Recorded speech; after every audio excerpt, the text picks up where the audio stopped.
Bismillahirrahmanirrahim. Assalamualaikum warahmatullahi wabarakatuh.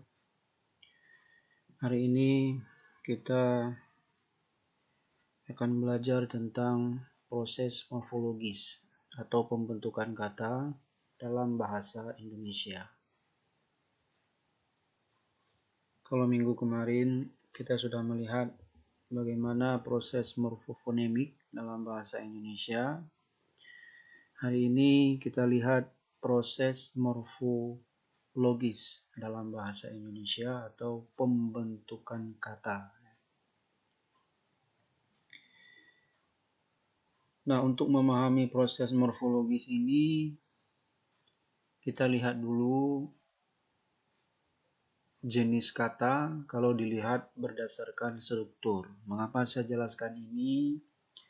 Karena penjelasan ini bisa menjadi konsep awal untuk memahami apa itu proses morfologis dalam bahasa Indonesia. Secara umum, kata kalau dilihat berdasarkan struktur dalam bahasa Indonesia itu bisa dibagi menjadi dua. Yang pertama ada monomorfemis. Mono itu artinya tunggal. Morfem itu morfem. Ketika melekat dengan kata morfem, jadi bisa kita artikan bahwa monomorfemis itu adalah morfem tunggal. Jadi kata-kata yang bermorfem tunggal. Kemudian dia tidak mengalami peristiwa pembentukan sebelumnya. Sebab morfem itu satu-satunya unsur atau anggota kata.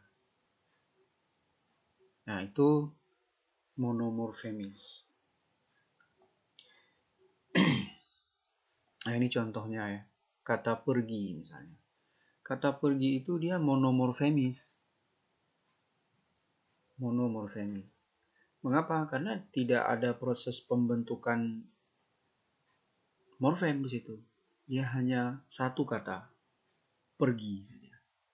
Atau kalau kata yang lain, jalan, hanya satu kata.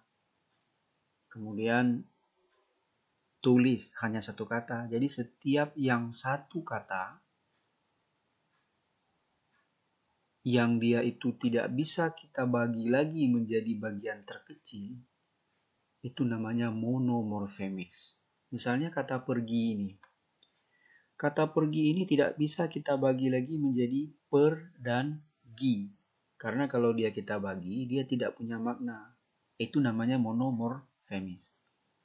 Bagaimana dengan kata menulis? Itu bukan monomorfemis. Mengapa? Karena kita masih bisa membagi dia menjadi imbuhan dan kata dasar. Yaitu imbuhannya adalah kemudian tulis adalah kata dasarnya. Itu bukan monomorfemis. Yang dikatakan monomorfemis dia bermorfem tunggal dan tidak mengalami proses pembentukan sebelumnya karena morfem itu satu-satunya unsur atau anggota kata. Ini kata pergi. Pergi ini hanya satu ya. Beda dengan menulis tadi, dia ada dua. Ketika sudah ada dua, dia bukan lagi monomorfemis. Apa juga dia? Dia itu polimorfemis. Poli itu banyak. Jadi banyak morfem. Jadi polimorfemis itu bisa kita artikan kata yang bermorfemnya lebih dari satu. Itulah contoh menulis tadi. Dia bukan satu, tapi ada dua, dan tulis. Nah, kemudian dia menjadi anggota, morfem-morfem yang menjadi anggota kata ini mengalami proses pembentukan sebelumnya. Kalau yang tadi tidak mengalami, kalau ini mengalami proses pembentukan sebelumnya. Agar lebih jelas nanti kita lihat contoh. Nah, ketika satu morfem dan morfem yang lain itu mengalami peristiwa pembentukan, nah peristiwa pembentukan itulah yang kemudian disebut dengan proses morfologis. Ya, contohnya ini, menulis tadi yang saya sebutkan. Dia ada me ini adalah imbuhan, bergabung dengan kata tulis, jadinya menulis. Pembangunan, kata dasarnya bangun, dilekati imbuhan pean, jadinya pembangunan. Jadi di sini ada dua morfem pean dan morfem bangun. Kemudian murid-murid, kata murid diulang sekali lagi menjadi murid-murid. Ini juga proses morfologis namanya. Gelap gulita, kata gelap diulang menjadi gulita, jadinya gelap gulita. Bukan diulang ya, tapi dilekati kata gulita menjadi gelap gulita. Ini juga polimorfemis. Jadi setiap kata yang bergabung membentuk suatu kata yang lain itu polimorfemis. Atau dengan kata lain, setiap kata yang bukan hanya satu morfem itu disebut dengan polimorfemis. Tapi kalau dia morfemnya hanya satu, berarti dia itu monomorfemis. Maka kita lihat apa itu proses morfologis. Ya, proses morfologis itu adalah proses pembentukan kata dengan menghubungkan morfem yang satu dan morfem yang lain yang merupakan bentuk dasar. Itu proses morfologis. Dengan kata lain, pada monomorfemis tadi itu tidak terjadi proses morfologis. Yang terjadi proses morfologis itu adalah pada polimorfemis atau pada kata-kata yang polimorfemis. Disitulah terjadi proses morfologis. Misalnya ya. Nah ini. Imbuhan ter. Imbuhan ter bertemu atau melekat pada kata jatuh. Kan dia jadinya terjatuh. Terjatuh ini terbentuk dari imbuhan ter dan kata dasar jatuh. Ketika ter dan jatuh ini bertemu, jadilah terjatuh.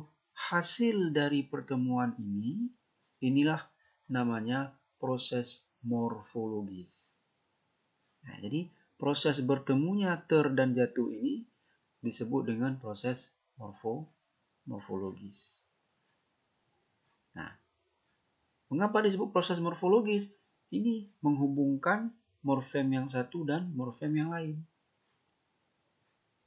Nah, ketika imbuhan ter dan kata jatuh ini bertemu, ini kan namanya proses morfologis tadi.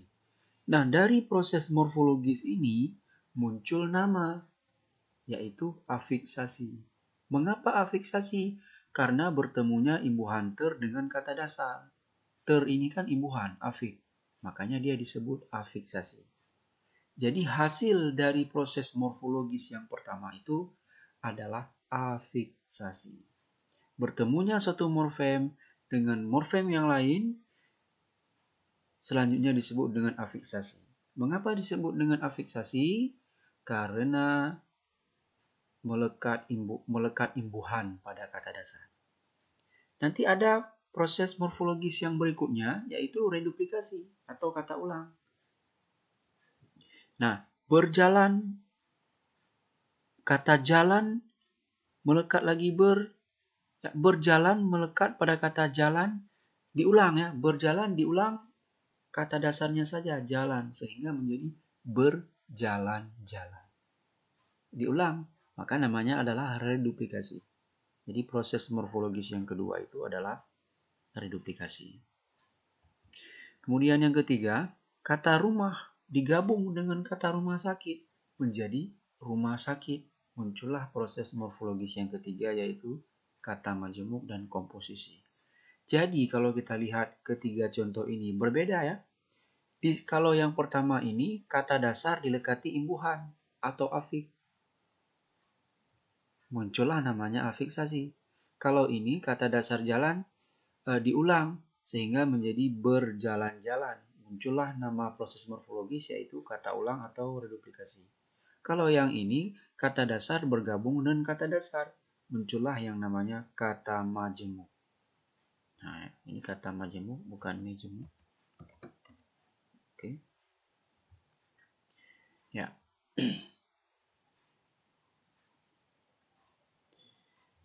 Nah, begitu.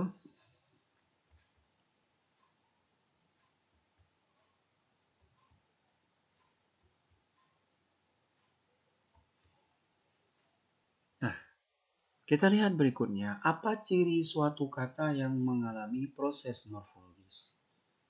Jadi, suatu kata yang mengalami proses morfologis itu ada cirinya. Ciri yang pertama adalah dia ada bentuk dasar.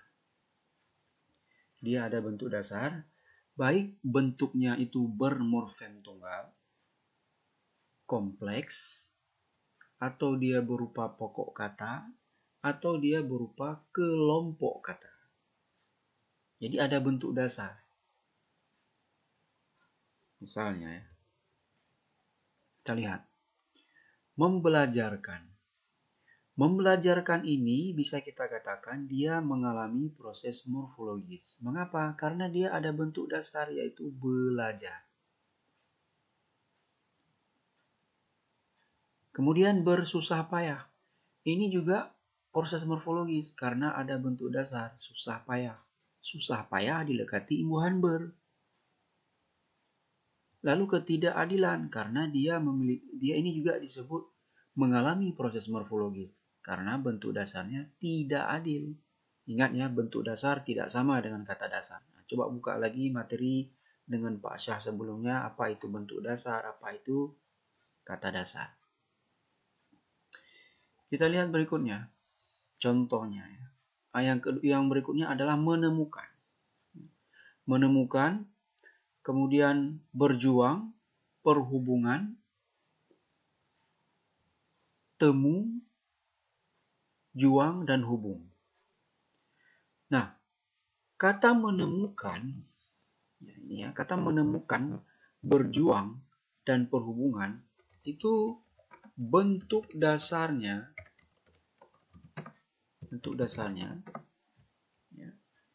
adalah temu.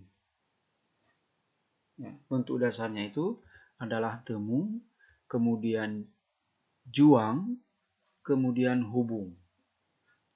Temu, juang, dan hubung ini selanjutnya disebut sebagai pokok kata. Ya, disebut sebagai pokok kata. Apa itu pokok kata? Nah, saya tidak jelaskan. Coba lihat lagi materi yang sebelumnya. Kemudian, mengesampingkan ketidakmampuan dan dikemukakan. Bentuk dasarnya ke samping. Tidak mampu, dan ke muka yang merupakan kelompok kata. Jadi ini kelompok kata. Ya. Tidak mampu, ke muka, ini kelompok kata. Jadi ciri yang pertama, suatu kata dikatakan mengalami proses morfologis ketika dia memiliki bentuk dasar. Nah, kata membelajarkan ini proses morfologis. Bersusah payah, ketidakadilan, ini proses morfologis karena dia punya bentuk dasar ini ya. Belajar, susah payah, dan tidak adil. Begitu juga dengan berjuang, perhubungan itu menemukan dia ada bentuk dasarnya temu, juang, dan hubung yang merupakan pokok kata. Lalu mengesampingkan ketidakmampuan dikemukakan itu bentuk dasarnya ke samping, tidak mampu, dan ke muka yang merupakan kelompok kata. Jadi yang saya sebutkan ini dia semuanya mengalami proses morfologis. Mengapa? Karena dia memiliki bentuk dasar. Nah, ciri yang kedua. Ciri yang kedua, ketika terjadi penggabungan atau perpaduan morfem tadi, seperti bertemu dengan kata tulis menjadi menulis, dia mengalami perubahan arti. Ya, dia mengalami perubahan arti. Misalnya, Ketika menasal bertemu dengan kata cangkul, dia menjadi mencangkul. Artinya apa? Melakukan pekerjaan dengan alat cangkul. Nah, kata cangkul ini sebelum dia dilekatkan imbuhan menasal, dia ini hanya memiliki arti yaitu alat, ya, alat cangkul. Itu cangkul, alat. Tetapi begitu dilekati imbuhan menasal, dia memiliki makna bukan lagi alat cangkul, tetapi maknanya melakukan pekerjaan dengan alat cangkul. Ini namanya mengalami perubahan arti. Nah, begitu juga dengan contoh yang berikutnya, berjuang. Yang juang ini tadi sudah saya sebutkan dia pokok kata. Dia memiliki makna melakukan tindakan juang. Nah, kemudian kita lihat kasus. Jadi tadi ketika suatu morfem bertemu dengan morfem yang lain, dia mengalami perubahan arti. Lalu ada kasus begini. Bagaimana dengan kata semangkin? Ya, ada dalam tuturan tidak baku orang menyebut semangkin dari kata semakin. Sepeda dari sepedah. Sikut dari siku. Ya. Kemudian telur dari telur. Nah, bagaimana dengan kasus yang seperti ini? Apakah ini dikatakan mengalami proses morfologis? Jawabannya adalah, kalau kita lihat ciri-ciri proses morfologis tadi, tentu jawabannya dia tidak disebut sebagai proses morfologis. Walaupun ada perubahannya, semakin, semangkin, ya, sepeda, sepedah, siku, sikut, telur, telur, kan ada perubahan ini, perubahan fonem. Tetapi dia tidak disebut sebagai proses morfologis. Apa alasannya? Karena tidak ada perubahan arti. Dia hanya ada perubahan bentuk.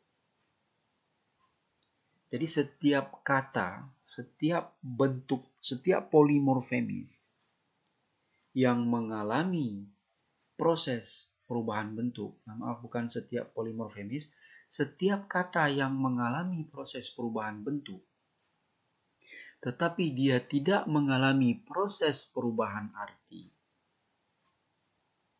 dia tidak disebut sebagai proses morfologis. Ya, semangkin ini kan perubahan bentuk saja dari kata semakin, tapi maknanya kan sama.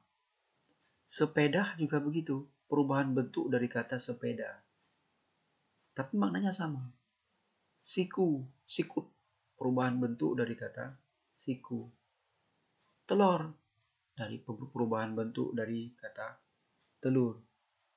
Tapi maknanya sama, objeknya sama, semuanya sama. Maka dia tidak disebut sebagai proses morfologis.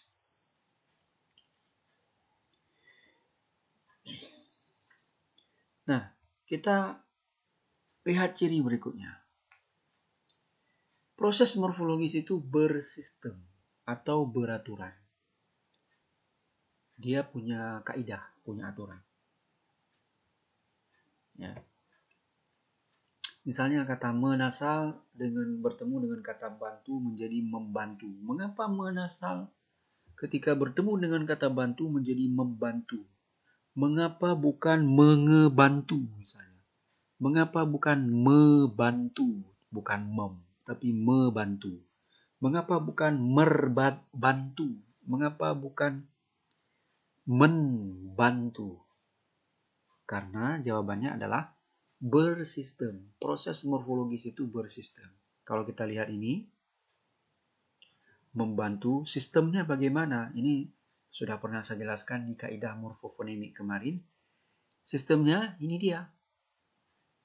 Ada penyesuaian bunyi dari menasal menjadi mem. Penyesuaian bunyi yang mana? Penyesuaian yang bunyinya adalah bunyi B ini. Ya, kemarin ya di proses morfofonemik terjadinya proses morfofonemik itu adalah proses penyesuaian morfem, penyesuaian fonem akibat masuknya morfem tersebut ke lingkungan yang baru. Itu kan namanya proses morfofonemik. Jadi terjadi penyesuaian fonem di situ, penyesuaian bunyi. Nah ini mengapa menasal menjadi mem? Nah, ingat kembali penjelasan saya di proses morfofonemik kemarin. Karena bunyi awalnya pada kata bantu ini diawali oleh B. Jadi kalau kita lihat semua kata yang diawali oleh bunyi B itu menjadi mem semua. Baca, membaca. Bagi, membagi. Kemudian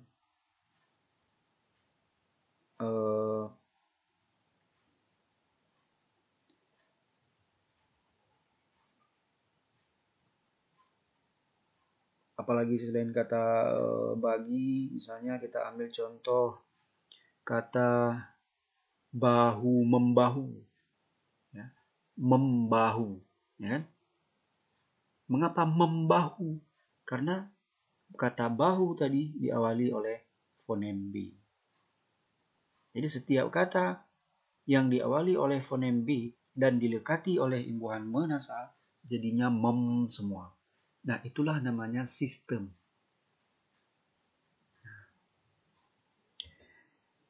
Kita lihat kasus. Ada kasus bagaimana misalnya kata pemuda. Kata pemuda menjadi pemudi. Kata dewa menjadi dewi. Kata putri, putra menjadi putri. Mahasiswa menjadi mahasiswi. Apakah disebut dengan proses morfologis?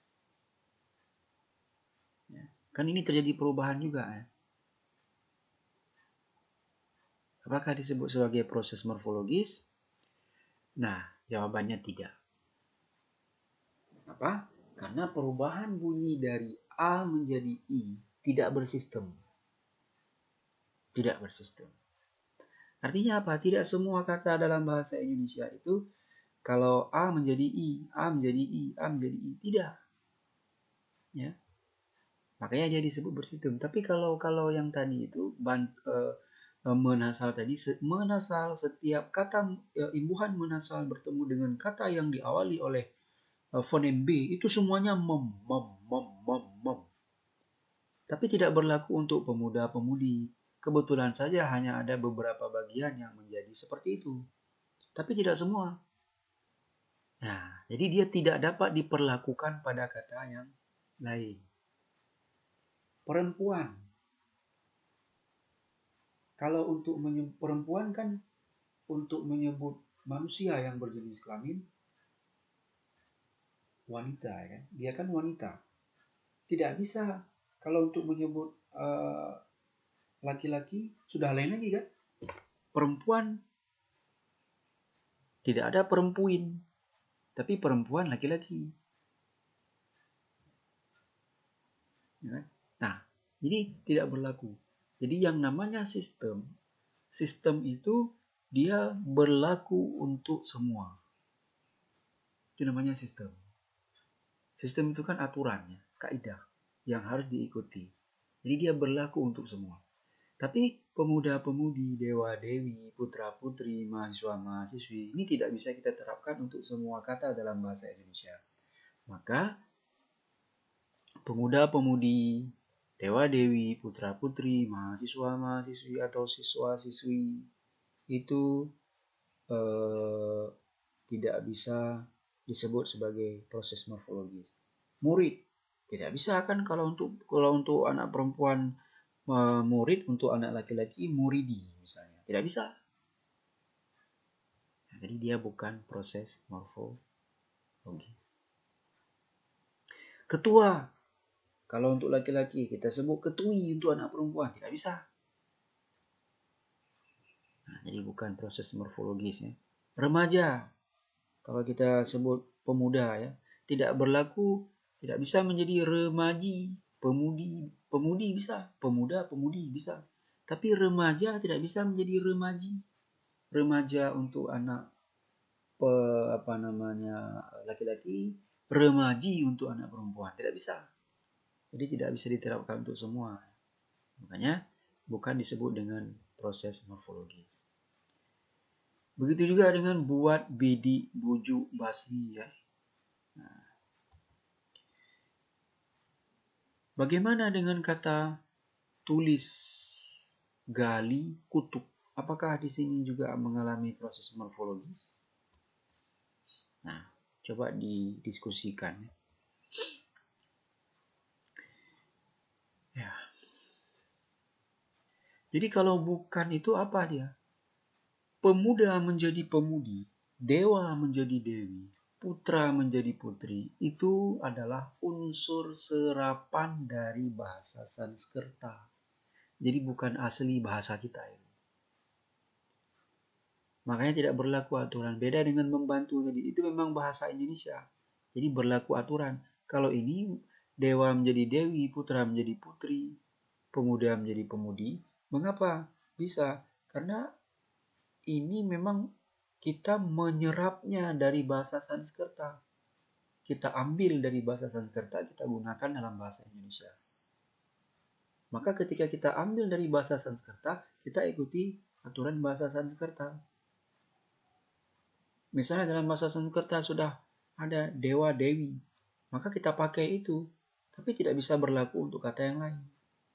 Karena putra putri, dewa dewi, pemuda pemudi itu adalah kaidah dalam bahasa Sanskerta.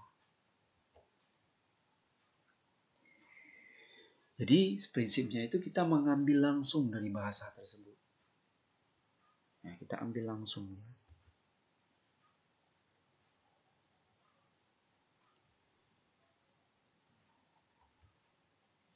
Kemudian bisa kita katakan bahwa perubahan bunyi A menjadi I memang sudah terjadi sebelum kata itu diserap ke dalam bahasa Indonesia. Jadi proses perubahan itu bukan merupakan sistem bagi bahasa Indonesia. Nah, tetapi merupakan sistem bagi bahasa Sanskerta. Bukan sistem bagi bahasa Indonesia. Nah, bagaimana dengan kata hadir, hadirin, hadirat, mukmin, mukminin, mukminat? Ya, coba dipikirkan bagaimana, apakah itu proses morfologis atau bukan. Kita lihat berikutnya.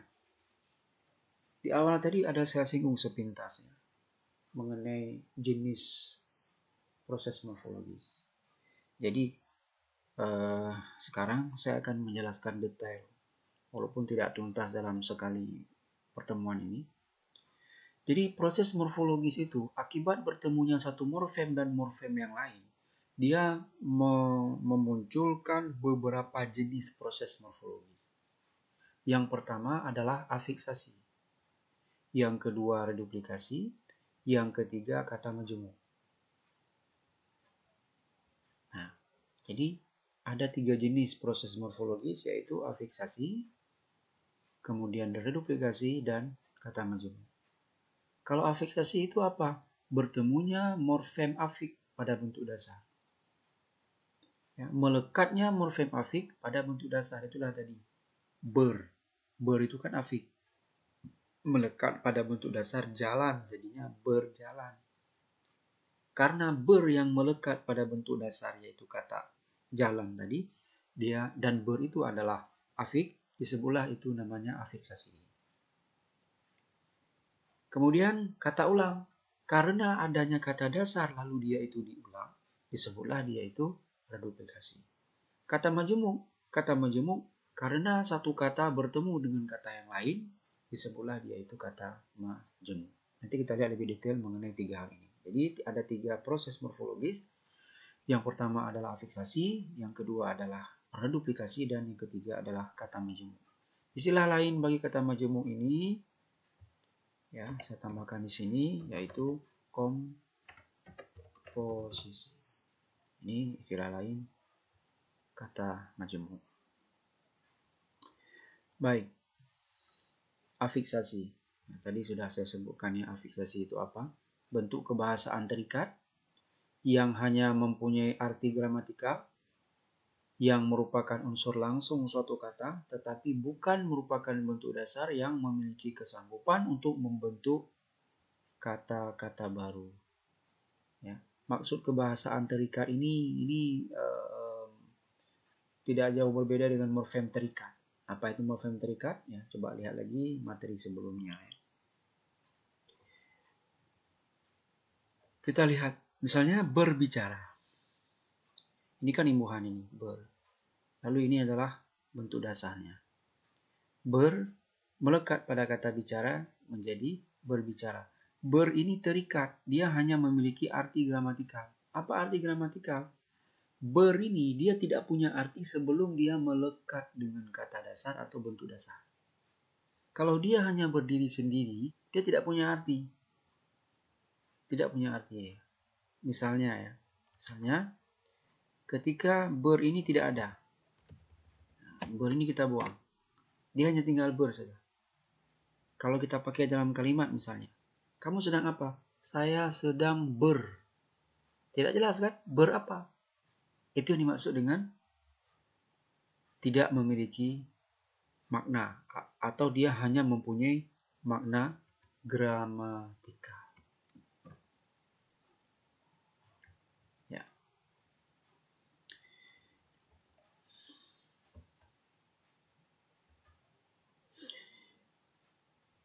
Nah, jadi afiksasi itu adalah proses pembubuhan afik pada suatu bentuk dasar.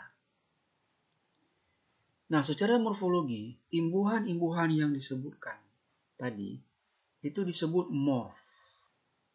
Sedangkan variasi-variasinya disebut alomorf. Nah, nanti akan saya jelaskan lebih lanjut ya mengenai morf dan alomorf ini.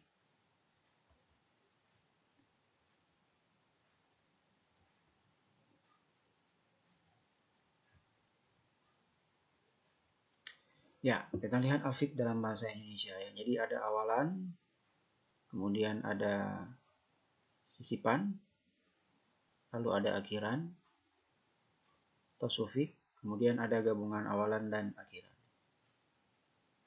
Nah, ini dia ya. Awalan atau prefik, ini dia menasal, penasal, per, ber, ter, di, ke, se, lalu infik atau sisipan, l, mr, in, kemudian sufik atau akhiran, i, kan, an, nya,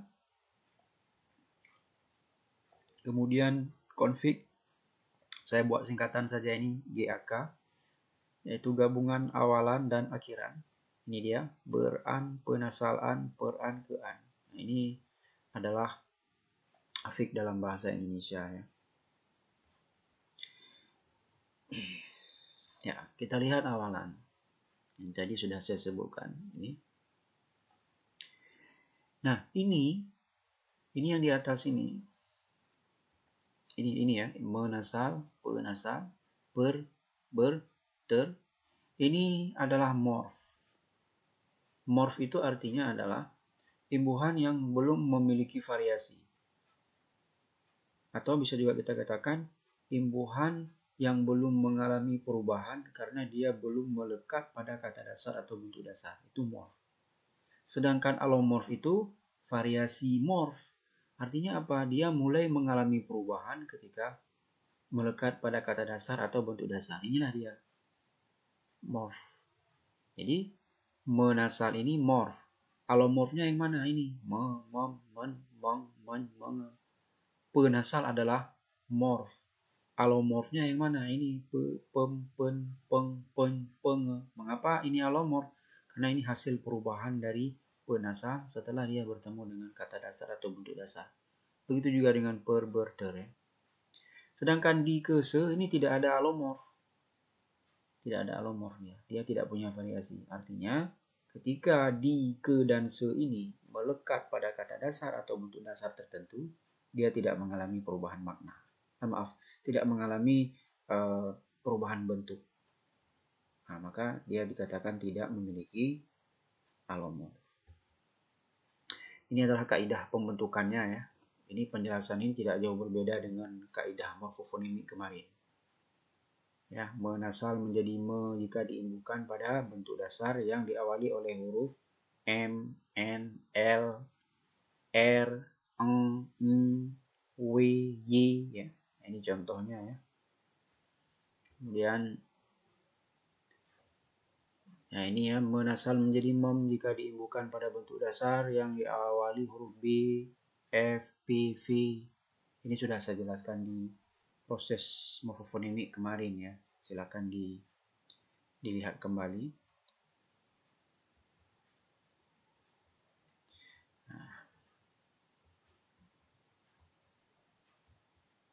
Nah ya, ini adalah jenis-jenis proses morfologisnya. Saya tidak menjelaskan detail lagi karena kemarin juga sudah saya singgung ya. Saya rasa cukup itu hari ini. Insya Allah pertemuan selanjutnya kita bahas tentang reduplikasi dalam bahasa Indonesia.